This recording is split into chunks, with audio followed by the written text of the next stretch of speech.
தன்னை யசோதா எங்கும் நிறை பரபிரம்மம் அம்மா என்றழைக்க எங்கும் நிறை பரபிரம்மம் அம்மா என்றழைக்க எங்கும் நிறை பரபிரம்மம் அம்மா என்றழைக்க என்ன தவம் செய்தனை யசோதா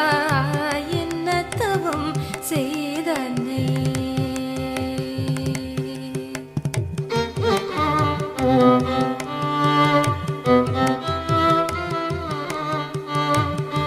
Oh